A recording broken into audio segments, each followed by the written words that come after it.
Ողջույն, ես Անին եմ, սովորում եմ Արալեզի միջնակարգ դպրոցի 7-րդ դասարանում։ Հայ երգի ակունքների նախագծային աշխատանքի շրջանակներում այսօր կխոսենք հայ երգի ակունքների մասին։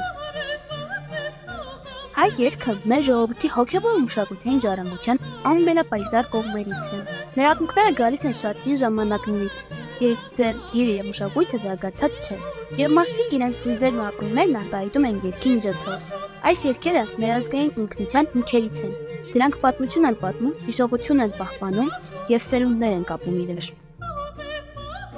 Հայ երգի ակունքներն ընդհանուր առմամբ կարելի է բաժանել մի քանի կարևոր աղբյուրների։ Առաջին՝ ժողովրդական երգեր։ Սրանք ամենահին ու գունեղ շերտն են։ Ժողովրդական երգերը ծնվել են մեր ժողովրդի առօրյայից։ Մարդիկ երգել են աշխատանքի ժամանակ, հողը մշակելիս, հողի բազմ քաղելիս,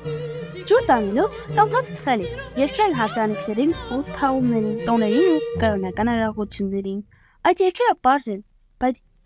իմաստով արտահայտում են սեր, կարոտ, ցավ, հայրենիք և այլն։ Դրանք փոխանցվել են բանավոր եղանակով զերդասերուն։ Այս երգերը ձևավորել են հայ մարդու ներաշխարհը և ազգային նկարագիրը։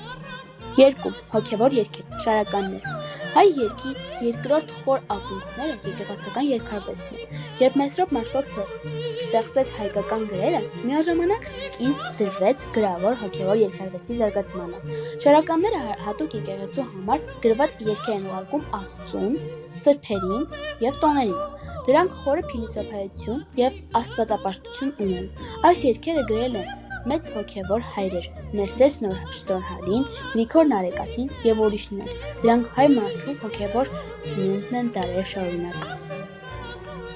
3. Գուսանական և աշխուղական երգարվեստ։ Գուսանները հին ժամանակներում շրջիկ երգիչներ էին, միաժամանակ բանաստեղծ, երգահան, պատմող ու կատարող։ Նրանք երգել են հերոսների մասին, պատմական իրադարձությունների, սրտի ցավի կամ սիրո մասին։ Այս երգերը չափածո են, հաճախ դուդուկի կամ սազի ուղեկցությամբ։ Հետագայում դրանց տեղը անցան աշխուղները, ովքեր 17-19-րդ դարերում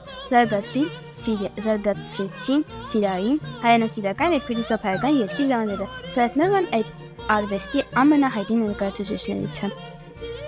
4. Դավանական և տոնական երգեր։ Հին Հայաստանում գոյություն ունեին նաև տոնական և պաշտամունքային երգեր, կապված Դիվանագետի, Արամազդի, Անահիտի և այլ հեթանոս աստվածների պաշտամունքների հետ։ Չնայած քրիստոնեությունը փոխեց հավատալիքները, որոշ տոնական երգեր մնացին ու անցան